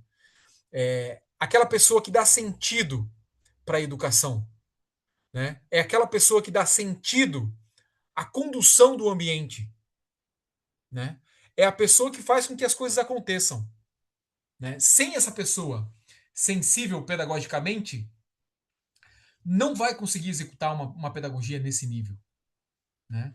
Em qualquer ambiente. Nós precisamos da sensibilidade, de perceber em que momento as crianças estão interagindo, em que momentos elas podem interagir mais, qual é o momento de entrar, qual é o momento de influenciar, de falar durante as práticas delas, né? eu acredito que essa competência é a principal, né? E é algo pessoal que eu diria para vocês: é, aprofundem a sensibilidade pedagógica de vocês, né? Para trabalhar com a pedagogia, a metodologia da rua, nós precisamos ser sensíveis, e em todos os sentidos, né? Nós precisamos ser perceptível à emoção das crianças, às nossas emoções, ao nosso autoconhecimento, à nossa autoavaliação. A gente consegue ser mais assertivo. Quase finalizando, eu gostaria de trazer para vocês aqui, dentro de um plano de aula da pedagogia da rua, se é que a gente pode chamar assim, mas dos momentos de uma aula ou de um treino, esses são os momentos que nós podemos pensar aqui em relação à rua, né? Eu separei aqui uma dinâmica, né? Nesses momentos que eu coloquei cores aqui, inclusive, né? A primeira linha colorida ali, né? Eu escrevi que esse momento, que essa aula, o que esse treino envolvendo a pedagogia da rua, ela precisa conter um momento de acolhimento. As crianças precisam brincar, as crianças precisam ser provocadas, elas precisam entender aquilo que elas estão fazendo, elas precisam voltar a jogar e no final elas precisam celebrar, né? Se a gente fala de uma aula voltada para a pedagogia da rua, eu diria para vocês que aqui está o caminho, né? O que eu posso fazer aqui? Entender todos esses contextos que a gente acabou de conversar aqui, né? O que é o acolhimento? Fazer uma roda de conversa, escutar as crianças, perceber se uma criança está triste, perceber se ela está aberta, né? O que é brincar? Brincar é com regras? Quais regras? Quantas regras? Pode ser a regra delas? Né? É, o que é uma provocação? Né? Será que é uma pergunta? Será que é uma imposição? O que é ressignificar? Ela brincou, a gente provocou e a gente tentou trazer ela com um objetivo. Tentamos trazer, ó, essa brincadeira foi assim, vamos colocar agora essa regra aqui para a gente voltar a brincar, né? E aí, voltando a brincar com um novo significado, é voltar a jogar. Porque a brincadeira tem poucas regras. E quando a gente joga, né, a diferença entre brincar e jogar é a quantidade de regras, pelo menos na minha percepção. Cada um pode ter uma percepção diferente, né? Mas um jogo tem regras mais específicas do que uma brincadeira, né? Pelo menos na minha percepção, né? Na minha construção de brincadeira. Brincadeira é um ambiente mais livre, mais leve. Um jogo é um ambiente já determinado por regras, de ambientes mais restritos, né? De algumas situações extras. São definições minhas, cada um pode ter a sua definição, e eu acredito que deve ter a sua definição. E, inclusive, o manejo desses termos é com vocês também. Aqui é a minha sugestão, né? Para mim, isso aqui faz sentido, né? Se faz sentido para vocês, né? Fiquem à vontade, estou compartilhando com vocês. E quando a gente fala de tudo que nós executamos, no final, para uma criança, só resta a gente celebrar aquele ambiente, né? E celebrar, é, na minha percepção, é encorajar essas crianças para que elas voltem no dia seguinte. Ou esses adolescentes, ou esses adultos, enfim, quem for, né? Porque se a gente não celebra e a gente termina a aula só com cobrança, a gente pouco encoraja eles a voltar no dia seguinte. Com que motivação eles voltam se a gente não celebrou? Né? Então, se a gente fala de pedagogia e metodologia da rua, esse aqui é o mínimo que tem que ter numa dinâmica da rua. Esses momentos precisam estar muito claros, né? E essa reflexão de todos esses momentos é, da aula que a gente vai executar são reflexões que nós olhamos para dentro, nós olhamos para perto e nós olhamos para longe, né? E eu finalizo aqui, senhores, com um texto. Não sei se alguém conhece esse texto. Eu vi que na aula anterior tinha alguns colegas aqui que tinham feito a licença comigo em algumas, em algum momento, acho que foi em Curitiba, e provavelmente já tenha visto isso na minha aula. Mas eu gosto muito de terminar os meus encontros com esse texto. Ele é um texto de Armando Nogueira, né? É um texto que está na parede do Museu do Futebol, e eu faço o convite para quem não conhece conhecer o Museu do Futebol, no Pacaembu, né, em São Paulo. Esse texto ele está na parede saindo do museu, próximo ao corredor dos banheiros ali, né? É um texto muito profundo. E eu acho que como conclusão da nossa aula, como conclusão do nosso encontro, eu acho que depois da leitura desse texto a gente pode abrir para conversa, né? Para interação. Nosso último dia, eu acho muito bacana a gente fazer essas interações, como foi ontem, como foi no primeiro dia. Eu faço a leitura para vocês, tá? Esse texto aqui, ó, eu transcrevi para cá, né? Para que fique mais fácil a leitura de todos e que a gente consiga refletir melhor, né? Vou ler para vocês. É um texto curto, mas é um texto muito profundo. O que seria da bola sem um menino brasileiro na vida dela? Os dois nasceram sob medida, um para o outro. Ambos gostam de brincar. Aliás, em qualquer lugar do mundo, todo garoto adora brincar. Toda bola adora ser brinquedo, seja no Brasil, seja na Patagônia. Aqui no Brasil, porém, a história é diferente. Aqui, a bola é parceira, que ajuda o menino a fazer suas mágicas. O inglês inventou o futebol. O brasileiro inventou o futebol de delícias, o futebol de malícias. A mágica é facilmente explicável. Basta ver, através da história, um louro brincando, um louro britânico jogando bola. O corpo apolíneo não ginga, corre empinado, ereto. E é encarnação do futebol força. Foi então que o brasileiro entrou em campo, desossando o futebol europeu, dos pés à cabeça, amolecendo as juntas góticas do estilo europeu, regando músculos mais fracos, até criar o jeito cesteiro de jogar futebol. Em vez de linha reta, a corrida sinuosa, célere, coleante, repleta de florões e arabescos.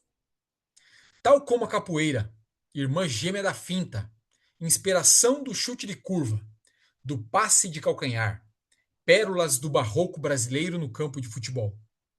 O brasileiro vindo da taba e da senzala inventa então a pelada, o futebol da medula, que antes de pensar, intui, que antes de sentir, pressente. Leônidas da Silva não parou para pensar no instante em que fez o gol de bicicleta. Nem Didi, quando inaugurou nos campos o chute de folha seca. Muito menos Pelé, ao dar o corta-luz, a graça de um gesto de balé. Ou Garrincha, quando corria o campo todo, compondo com seus dribles, espirais de vento e alegria. Armando Nogueira, no Museu do Futebol. E com esse texto, senhores, eu encerro aqui o nosso conteúdo, né? E abro para vocês aí as interações.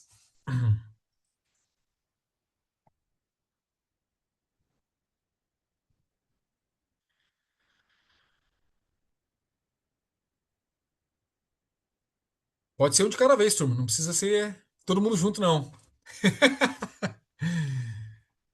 Vamos lá então, pessoal. Quem gostaria de iniciar aqui as reflexões junto ao professor Tiago? Olha aqui no comentário tivemos o Bruno Garcia. Teve conosco aqui na licença aqui em Curitiba. Bruno, um colega, a gente trabalhou junto em algum projeto aqui em Curitiba também. Uma satisfação, Bruno. Jaderson, por gentileza.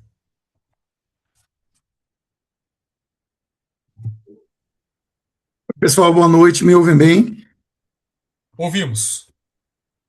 Mais uma vez agradecer a Tiago, a organização do evento aí pela oportunidade de Parabéns, acho que é uma iniciativa muito legal. Ontem, infelizmente, eu tinha um compromisso, não pude interagir, não acompanhei também as discussões, mas eu queria falar um pouco aqui da experiência e algo que está acontecendo comigo, e aí pedir a contribuição de Tiago, olhar a experiência que ele está tendo com a pedagogia de rua. A gente tem um clube, na verdade era um projeto, uma associação, né, FSA Esporte e Cultura, que um dos projetos é parecido aí com o que você fez, né? Um dos projetos se emancipou e virou clube. Hoje é o FSA Esporte Clube, tem 3 anos. A gente tem projetos com luta, projetos com escolinha para deficientes, mas esse projeto com futebol ele se emancipou. Então, assim, tem 12 anos o projeto, 3 anos que virou clube. E desde quando a gente fundou o projeto, a gente trabalhava a parte de futebol como se a gente fosse um clube já. Então, toda a estrutura, mesmo que virtual, de criatividade, organização, de planejamento, tudo era como se fosse um clube. E por conta disso, através do grupo de pesquisa e extensão da universidade que eu sou professor, a gente acabou formando muitos profissionais. Então, a Lisandra, que está no Colo-Colo do Chile, que participou aqui do evento, o Reinan, que está no Fortaleza agora, o Fernando, que está no Red Bull, foram todos profissionais que passaram pelo projeto, como você fez, Thiago, nesse processo de formação. Então, eles começaram com 18, 19 anos aqui, hoje estão com 30, 31, seguindo a vida e a carreira profissional deles. Então, a gente entendia que a gente tinha que contribuir na formação desses profissionais para que a gente tivesse uma intervenção qualificada no campo de atuação. Então, a gente fez um programa, né, dentro da Universidade de Pesquisa, que envolvia 2 projetos. O projeto Escola de Esportes, que era o projeto de formação de crianças, em parceria com essa associação, e o projeto de formação de treinadores. Então, caminhava sempre junto as 2 coisas dentro do projeto de extensão. E aí a gente chegou na pedagogia de rua, né, visitamos todos esses documentos, e hoje, fruto dessa experiência, eu estou fazendo meu doutorado, né, em difusão do conhecimento na UFBA, e é justamente sobre a pedagogia de rua como inspiração teórico-metodológica. E eu falo inspiração porque justamente o João Batista, nesse último livro que você falou da Escola da Bola, ele faz um convite, né? É um convite a gente entender a pedagogia de rua como uma proposta realmente, de fato, teórico-metodológica. E aí, eu acho que esse desafio, que é que você está propondo também materializar, e aí eu queria saber, assim, essas experiências de sua, né, de materializar essa pedagogia de rua, com pouco embasamento teórico, porque a gente tem o livro de João Batista, tem esse Escola da Bola, então são sinais, né, de elementos que podem constituir a ação teórico-metodológica. Mas se isso tem sido uma barreira, você está produzindo também com a ideia de deixar esse legado, porque meio na escola de esporte da gente aqui está esse caminho. Inclusive, alguns profissionais que você citou participou agora da banca de qualificação, e um deles questionou muito isso, né, que é o professor da Universidade de Londrina,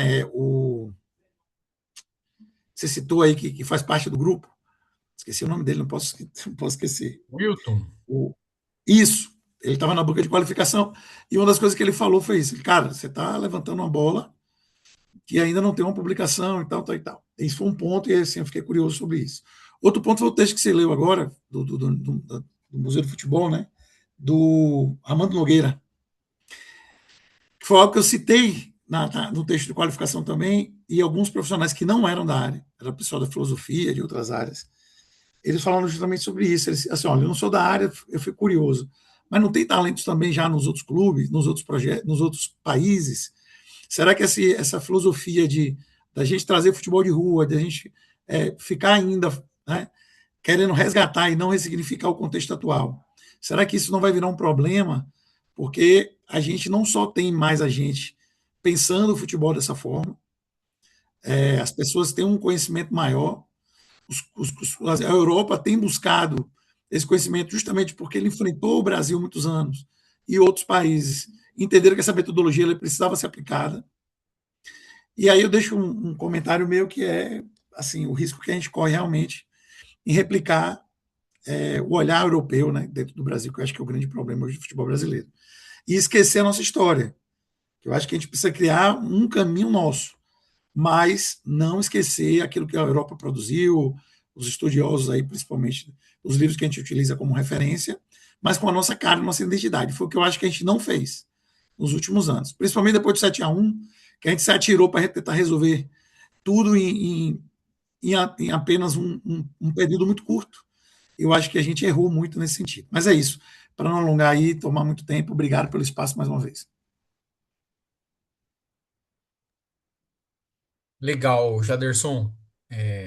Pô, muito bacana a proposta que vocês têm aí do clube. Eu acho que é muito legal a iniciativa. Uma Thiago, coragem, né? Thiago, só para não esquecer, a gente concorreu através do projeto aqui Escola de Esportes ao CT Catalise, eu achei fantástico, cara, todo o processo. A gente não foi aprovado, mas assim, a gente vai continuar fazendo, porque entende que é o caminho da captação, é que vai sustentar as ações aqui. A gente tem Sem sofrido dúvida. bastante, apesar de não ter encontrado as empresas aqui de lucro real. Perdemos o edital agora de 802 mil, 2 anos e meio depois. A gente não conseguiu Olha só. captar, cara. Mas assim, estamos caminhando e aprendendo também, é uma aprendência essa quando a captação, viu?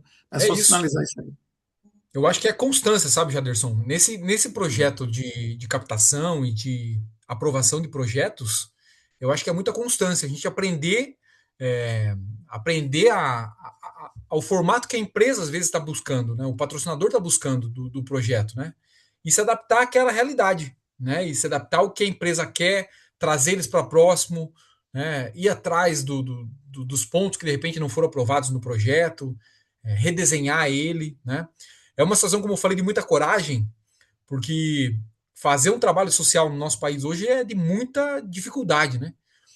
Agora, recentemente, que a gente conseguiu aprovar com muito esforço a lei de incentivo ao esporte permanente, né? Antes nós estávamos correndo o risco de dela acabar, inclusive, né?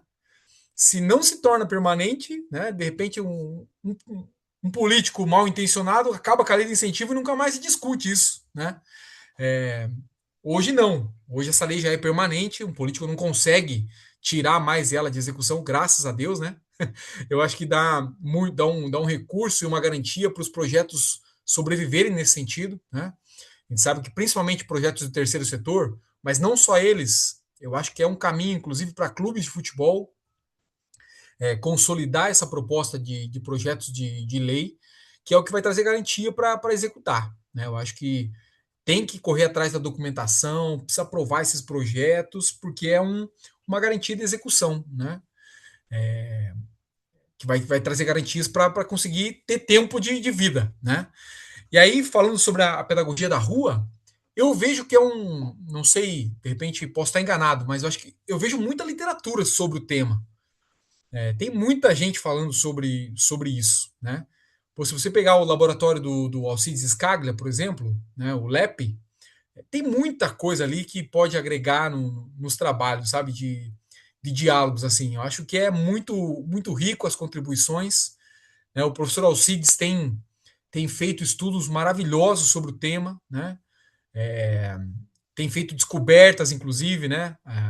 A Europa em si tem muito pouco sobre pedagogia da rua, né? A bibliografia europeia, sem dúvidas, vai ter muito pouco para falar sobre esse tema. Né? Os principais autores de tudo isso são brasileiros. Né? Eu tenho feito uma seleção, e aí talvez seja uma questão de propósito mesmo. As minhas maiores referências são nacionais. Né? E por propósito mesmo. Falei, não, eu preciso estudar o que tem daqui. Né?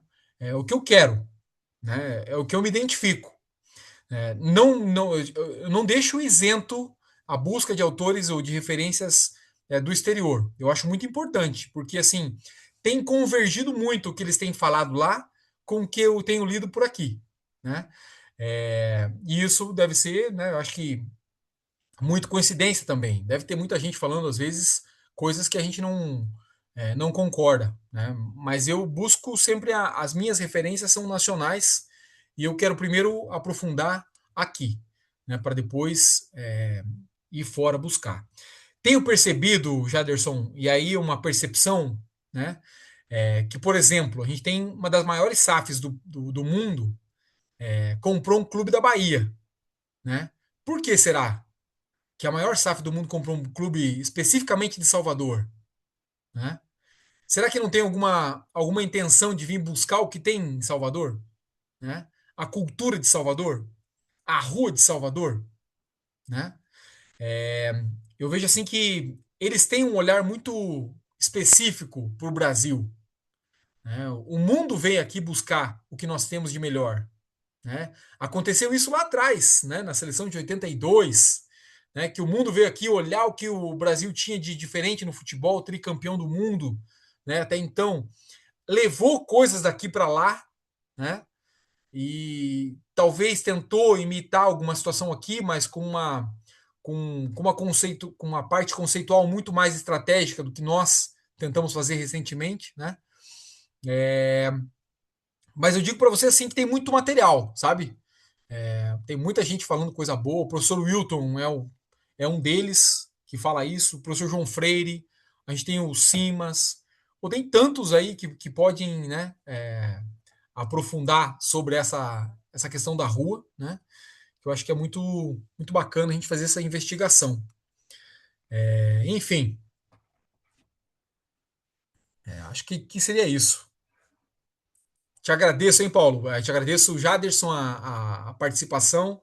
Muito rico, né? Tem os meus contatos ali, por favor, quando tiver a oportunidade de mandar uma mensagem aí, quem sabe estiver por aí, a gente se conhece pessoalmente e faz uma experiência juntos aí. Muito bom. Tiago, a Isadora colocou aqui no chat que o futebol de rua teve um impacto especial na trajetória dela como pedagoga e mulher, fez olhar para o futebol com outros olhos, curou um preconceito que ela nem imaginava carregar, a ideia de que o futebol era apenas para meninos. Ela entende que o futebol pode ser uma poderosa ferramenta de educação, inclusão, desenvolvimento humano e transformação social, né? E sai do curso mais apaixonada pelo que faz, convicta de que brincar e o futebol de rua tem um enorme potencial de transformar vidas. Aí ela já deu um feedback aqui, ó. Foi um curso leve, inspirador, cheio de aprendizados, que certamente levará para caminhada profissional e pessoal. Gratidão pela experiência. Bom, muito legal, Isa. Obrigado pelo depoimento aí. Sem dúvidas, né? Acho que o brincar é algo que a gente precisa estimular muito, né? Falar de rua e não falar de brincadeira, né, é algo que não tem como, né?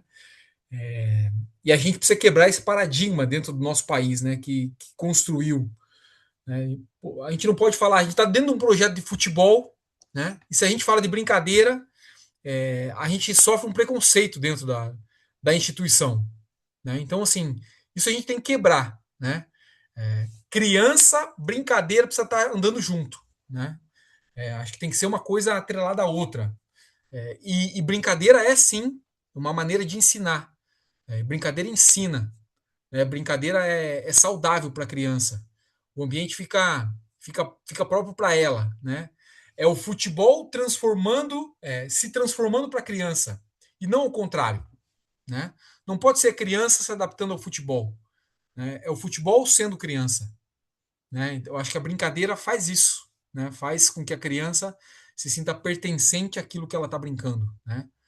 A bola, acho que é o maior instrumento de brincadeira do mundo. Né? Acho que é algo que, né, é natural. Né? Você entregar uma bola para qualquer um, vai brincar, né? Porque a bola é alegre, é um instrumento feliz.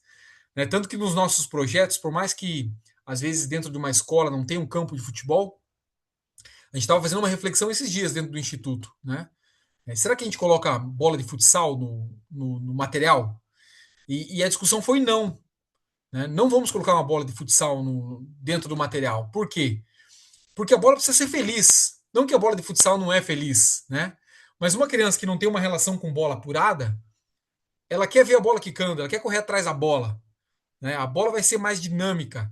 Então, essa bola, a gente tem uma preocupação muito grande com essa bola. Né? O estudo em cima dela, eu visitei recentemente algumas fábricas de bola, né, em São Paulo, em São Roque, né, especificamente. Tem uma fábrica grande em São Roque, e a discussão foi essa com o proprietário da loja. Né? Falou: ó, a sua bola é uma bola feliz, a gente quer que ela continue feliz. Né? É macia, ela é leve, ela não é nem uma bola número 4 nem uma bola número 5 nem uma bola número 3. Né? Ela é uma bola interativa nesse sentido. Né? Ela tem um peso específico, ela tem um tato diferente, né? E essa bola precisa ser própria para criança mesmo. Né? Então a gente se preocupa muito com isso nos materiais, nas escolhas desses materiais, né? E precisa ser um ambiente leve para ela. Então, adaptar esses espaços, adaptar o material, ter esse cuidado com o material, também é uma estratégia para que a gente consiga incorporar cada vez mais a nossa metodologia, né? Ô, Thiago, e só para não deixar passar batido, de tudo isso que vocês falaram, né? É importante realçar que os professores de educação física nas escolas, aqui a gente tem alguns professores que estão acompanhando o nosso curso, né? É importante que a gente sempre se posicione nas instâncias escolares, porque, para mencionar uma experiência pessoal que eu acredito que seja transversal aí às famílias, quando eu me mudei para Florianópolis, eu fui procurar a escola para o meu filho e eu entrei em algumas e conversei em algumas para ir entendendo como é que a escola trabalhava, né? E em nenhuma delas, brincar era uma possibilidade. Ninguém fala que a criança vai brincar na escola, que vai ter um momento lúdico, um momento de jogar, né? E pelo contrário, eu até fiquei surpreso que as escolas vinham falar para uma criança, meu filho tinha na altura 5 para 6 anos, as escolas vinham falar de educação financeira, empreendedorismo, coisas que eles curricularizam, que talvez as escolas veem mais valor, e o brincar, esse tipo de coisa que eu fiquei ansioso esperando ouvir, né? Eu não ouvi em nenhuma escola que eu entrei. Então, eu acredito que grande parte disso seja em função de nós, professores de educação física, sabermos vender melhor o nosso peixe, né? Sabermos mostrar para os tomadores de decisão dentro da nossa escola, dentro da nossa universidade, dentro das esferas políticas também, a pertinência desse tipo de atividade para o desenvolvimento humano, né? E eu queria dar esse depoimento porque eu acho que casou um pouquinho com aquilo que vocês vinham falando anteriormente. Muito legal, Paulo. E é uma preocupação que hoje à tarde, inclusive, estava conversando com alguns colegas dentro do Instituto. Nós tivemos recentemente, Paulo, uma aprovação da lei da educação no nosso país, né? Foi renovada a lei até 2036, né? Ou seja, a gente ficou 2 anos ali sendo prorrogada essa discussão. Ela venceu em 2024. Em abril agora desse ano, teve um mês de discussão e aprovaram a nova lei da educação até 2036. É, e a gente, inclusive, discutiu muito pouco sobre isso. Né? Poucas pessoas no Brasil souberam que houve essa renovação da legislação educacional. Né? E tem algumas alterações que são muito profundas. Né? Hoje eu estava aprofundando um pouquinho aquele slide que a gente conversou ontem sobre a educação e as equipes que foram campeãs. Em 88, nós tivemos a nova Constituição Nacional, que começou a dar brecha para a educação, nesse sentido, para que todos tenham acesso à educação. Bem no período pós-ditadura. Né? É, e, coincidentemente, aquilo que a gente dialogou ontem fez sentido naquilo que eu acabei interagindo na minha pesquisa. Até fiz um comentário a mais no meu slide ali para para fazer essa relação, porque é muito triste a realidade que a gente vê, sabe? De período educacional. E agora, com a aprovação do período integral, e isso se expandindo para outras realidades, a gente não está aprendendo a criança só por um período na escola. A gente está aprendendo ela agora durante o dia todo. Né? Ela vai ter das 8 às 5 a limitação de brincar. Porque a gente não vê uma alteração muito prática nas escolas em relação ao que você falou aqui, o depoimento que você deu. Brincar na escola é quase a última coisa que a criança vai fazer. Voltando a falar de recentemente, eu tive com uma diretora da cidade de Cuiabá e ela me falou assim: Thiago, tem como colocar esse teu projeto aí na grade escolar toda? Eu falei: olha, diretora, se a senhora conseguir financiar, continuar pagando os seus professores e ter material, por que não expandir? Né? A ideia é sua, né? Eu falei para ela, a proposta está aqui. Os professores vão trabalhar com o projeto nesse período aqui. Mas fique à vontade caso você queira replicar isso para a tua escola, né? Porque vai ser muito. Não, porque assim, ó, ela falou assim para mim: falou, não, Thiago, porque eu tenho que replicar. Em vez de ter 2 aulas de matemática, agora vai ter 4. Porque eu não tenho o que fazer com os professores que estão aqui. Né? Eles vão estar aqui 40 horas, mas são professores de matemática, são professores de português, são professores de história. E eles vão fazer o quê? não são professores de educação física, né? Ou seja, vai dobrar a grade de matemática. O professor vai ficar na sala de aula fazendo o que com essas crianças, né? É, eu vejo assim que é uma preocupação muito grande que nós temos com o período integral hoje, né? Eu ouvi um comentário, e tomara que isso faça sentido, né, que vai ter uma nova lei do projeto Segundo Tempo dentro das escolas. Pô, e tomara que isso volte com uma energia grande, né? Eu vi que o professor João tem uma influência em relação a isso também, com o projeto da Ana Moser, né? Então, que faça isso, que se expanda de uma vez, porque aí as crianças vão pelo menos respirar dentro da escola, no projeto Segundo Tempo, né? Muito bacana. E nós vamos ter agora a Universidade Federal do Esporte, né? Vamos ver em que medida vai dialogar também com essa temática. Sem dúvidas, né? Que sejam reflexões de esporte mesmo, né? Dentro dessa universidade, né? Tomara que dê voz, né? Ao esporte novamente de base, principalmente, né? Pô, se você junta escola integral com o segundo tempo e uma universidade do futebol, universidade do esporte, né? Nossa, isso vai dar vai reverberar muito, né? Você tem muita condição de fazer a diferença na vida educacional dessas crianças, né? Se não houver um movimento contrário, aí a gente está perdido, né? Porque aí as crianças vão estar presas lá dentro mesmo. Exatamente. Pessoal, alguém gostaria de fazer mais algum comentário, aproveitar a presença do professor Tiago aqui, e fazer alguma questão?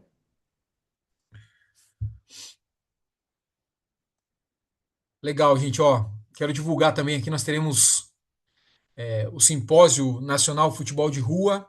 Caso alguém queira participar, vai ser transmitido de forma online também, gratuito, né? Quem tiver por Curitiba, dia 12 e 13, 12, não, 12 vai ter uma coletiva de imprensa só, mas no dia 13 e dia 14 de agosto, na página do Instituto, né, vai ser transmitido ao vivo o Simpósio Nacional Futebol de Rua. A gente vai discutir muito sobre metodologia lá, né? Então fiquem à vontade para interagir, para observar também, né?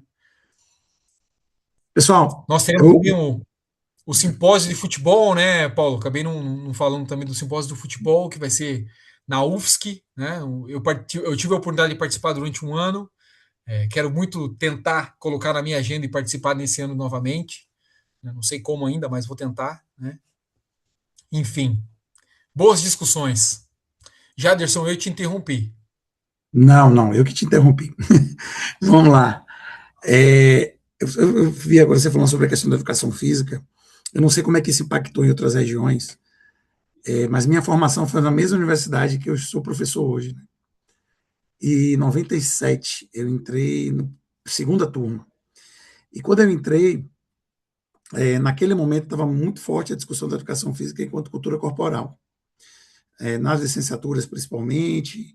Aqui o bacharelado não entrou ainda no curso, está sendo estudado ainda, há umas discussões, né, muito forte ainda aqui no curso, mas eu acompanhei representação estudantil, viajei um pouquinho pelo país, e essa discussão da educação física quanto cultura corporal, que materializou ali no coletivo de autores, assim, há uma leitura, e outra coisa é a transposição didática disso. Muita gente tentou materializar esse discurso da cultura corporal, que é um pouco do que tem na Base Nacional Comum Curricular, pelo menos a base inicial de discussão. Não que o coletivo de autores tenha dado esse embasamento, mas talvez tenha sido um ponto de partida para chegar na base nacional. E aí o que, é que a gente percebe? Muitos professores que não conseguem materializar esse objeto de ensino da cultura corporal por falta de domínio teórico-prático, por falta de referenciais, por falta de mergulhar, ou ter dificuldade mesmo de fazer essa transposição didática. Como é que eu faço essa discussão para educação infantil, Fundamental 1, F2 e médio, né, dentro da escola pública, particular, que às vezes as realidades são diferentes. E tem outros que continuam só rolando a bola, nem a pedagogia do esporte em si, que seria aí talvez um... Mas por que eu estou fazendo esse comentário? Porque aí a gente percebe que a educação física, eu vou falar um pouco da região, por exemplo, as escolas particulares aqui da minha cidade, a maioria aceitam testado. Testado de academia, testado de dança, testado de tudo. Então você tem aí 80%, 90% do último estudo de crianças que não fazem educação física aqui na região. A escola pública é obrigatória, mas não tem estrutura, então acaba ficando todo mundo na sala, né? Tem escolas que definem. Então, vem a pandemia, vem o problema da diminuição dos espaços livres, urbanização. E aí eu vi aqui no comentário que eu estou no NTE, que é um grupo territorial aqui de escolas públicas, um professor de educação física, que foi meu colega, ele fala assim, ó, eu estou falando dados de meus 25 anos dando aula. Ele falou em áudio isso. Os meninos não estão sabendo andar, correr, chutar, saltar, como estavam sabendo há 10 anos atrás. Cara, veio uma coisa na minha cabeça que eu não vou conseguir fazer para meu doutorado, mas eu falei, cara, um formulário aqui, está cheio de professor, todos estão relatando isso. Está todo mundo relatando essa desalfabetização corporal. Problema que está acontecendo. E aí, a área da gente, eu costumo falar assim, se for para fazer, tentar fazer cultura corporal, materializar, e não fazer nada, porque você não faz nem o discurso da cultura corporal, nem dá o esporte bem dado, velho. Dá o esporte bem dado, mas não nega esses meninos o movimento. E aí fica aquele negócio, você vai chegar para dar aula, o menino, professor, quero baba, quero baba. Eu nunca me esqueço que quando eu comecei a dar aula como estagiário, logo depois que eu saí da UFC, e ainda na UFC, eu botando os pratinhos no chão, discutindo a tal, quando eu olho para trás, estão os meninos com o pratinho na mão, cara. Professor, pelo amor de Deus, a gente só tem 1 hora. Não faz pratinho, não faz nada. Me dá a bola. E a gente só tem esse momento com colete, com quadro organizado. Não inventa nada, não. Eu peguei a bola e dei e falei, cara, vamos tentar entender o que está acontecendo. Uma coisa você está no ambiente. Os meninos, por exemplo, eles ficam muito, meninas também, muito tensos, porque não tem esse movimento na escola. É cadeira, é sentado. Eu acho que vocês falaram isso um pouquinho na abertura, acho que foi o próprio Paulo, né? Lá anteontem. Muitas horas fechado no ambiente, muito. E isso é um problema que a gente tem que enfrentar. E é um problema educacional, um problema cultural, né? Um problema social, um problema econômico. E aí é um monte de coisa. Aqui na Bahia, a gente tem uma série de outros problemas também. Eu acho que em outras regiões também, mas a gente tem muita coisa para enfrentar. É só um comentário sobre isso. Excelente comentário, Jaderson. Acho que assim, é, entre todos os contextos da educação física, que solte a bola, né? Que deixe as crianças jogar, que não atrapalhe, pelo menos, né? Eu acho assim, aula teórica, zigue-zague no cone, estação de educação motora, meu amigo, né? Eu acho que assim, a gente evoluiu tanto, né, da década de 70 para cá, né? Eu acho que tem tantas maneiras de a gente fazer a rua acontecer, né? Eu acho que a gente não pode atrapalhar, né, o cenário que a gente tem hoje, né? A educação física passou por um contexto, por um movimento muito diferente. Se a gente observa na informalidade, a gente atrapalhou o desenvolvimento das crianças, né? A gente tentou evoluir e acabamos regredindo de um jeito que as crianças perderam interesse pela educação física. Eu fui professor no terceiro ano do ensino médio e se você dá aula para essa turma hoje, é deprimente. Você tem que implorar para sair da sala de aula. Dia de educação física, elas fazem questão de ir de calça jeans para não ir para a quadra. Né? Eu acho que a gente atrapalhou tanto que eles perderam interesse pelo esporte. Né? E para a gente desconstruir isso hoje, Jaderson, a gente vai precisar começar lá no Fundamental 1 de novo, né? Falando para eles que é legal jogar. Para que quando ele chega no terceiro ano do ensino médio, ele continue sendo legal jogar. Né? É uma geração que se perdeu de um jeito, eles tropeçam na rua andando. Né? E culpa foi nossa, a culpa foi nossa. Somos nós, professores de educação física, os responsáveis por isso. Né? A gente teve que colocar, não, tanto plano de aula, tanto cone, tanto a estação, vamos trabalhar aqui o currículo da educação física. Estragou. Né?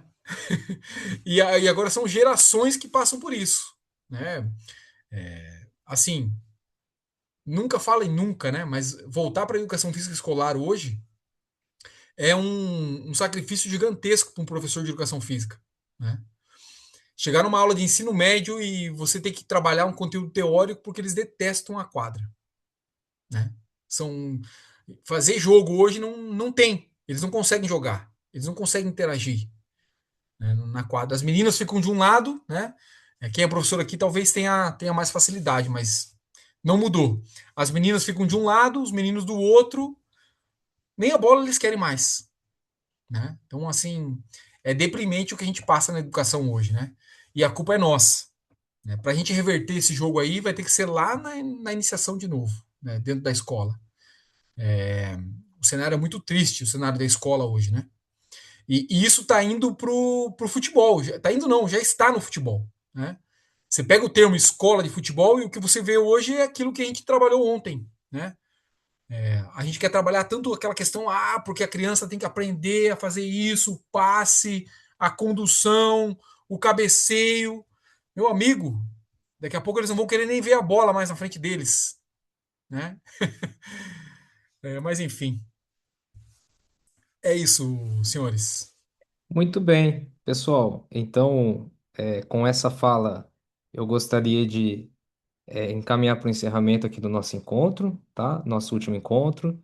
Eu gostaria de agradecer mais uma vez, Tiago, a brilhante intervenção que você fez conosco nesses 3 dias de encontro, tá? Muito grato pela tua disponibilidade, pelo conteúdo que você trouxe aqui para gente, que foi, né, de vivência prática sua, de vivência de leitura, de teoria.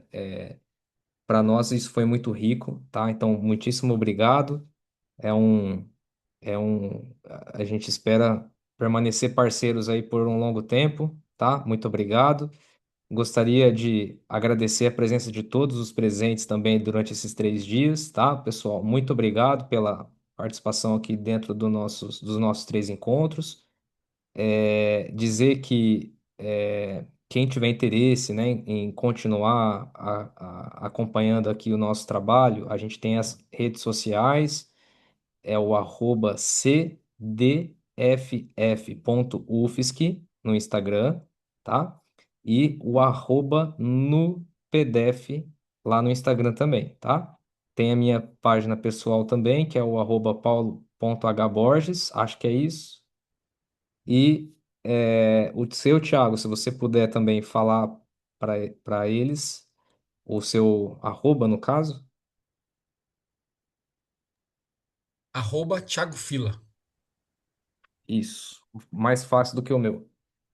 Então, podem seguir por lá, né, para acompanhar o trabalho. Dizer que em novembro nós vamos organizar em Florianópolis o Simpósio Brasileiro de Futebol e Futsal, tá? Estão todos convidados. Novembro já vai estar quentinho, já vai dar para pegar praia, aproveitar e juntar o útil ao agradável, né? E esperamos todos vocês aqui, tá bom? Então, muito obrigado a todos novamente. A lista de presença, nós tivemos um pequeno problema aqui técnico, eu mando ali no grupo do WhatsApp daqui a pouquinho, tá bom? E aí a gente se comunica por lá. Professor Tiago, então eu encerro aqui os trabalhos e passo para você fazer a despedida da turma e deixar o seu último depoimento aqui para gente. Muito obrigado. Valeu, gente. Paulo, quero sinceramente agradecer, né? Foi para mim uma oportunidade muito grande estar com vocês aqui esses 3 dias. A lembrança, né, do tema, do meu nome também para estar junto aí nas discussões. Para mim uma satisfação muito grande estar com vocês aí. Voltar a conversar com a turma da UFSC, é um pessoal que eu aprendi muito no período que eu estive aí. Nos momentos que a gente compartilhou, para mim foi um momento muito rico de aprendizado, né? Cada diálogo que nós tínhamos ali ao lado do campo, é, enfim, observando os treinos e vendo toda a construção que a gente estava fazendo ali, dessa parceria que foi um período muito bacana para todos os meninos que estavam conosco, né? Então, foi uma oportunidade ímpar de conhecê-los e de estar aqui novamente com vocês, né? Então, agradeço a lembrança aí novamente, transmito o meu abraço ao Juliano, né? A toda a equipe aí, que foi uma satisfação muito grande estar com vocês aí. A toda a turma, né, me coloco à disposição para qualquer interação. Agradeço vocês a paciência dos 3 dias. É uma satisfação muito grande compartilhar um pouquinho do trabalho, um pouquinho das ideias. Não são verdades absolutas, né, são simplesmente a opinião que eu tenho em relação à rua. Né. Eu acho que cada um pode contribuir de alguma maneira para o tema, para o seu dia a dia, né, mas só o fato de gerar reflexões, eu acho que, inclusive, o aprendizado é muito grande para todos, né? Para mim, especificamente. Né? Então, agradeço mesmo, né, as provocações e tamo junto, né? Contem comigo também na sequência aí. Tá bom? Grande abraço a todos e até mais.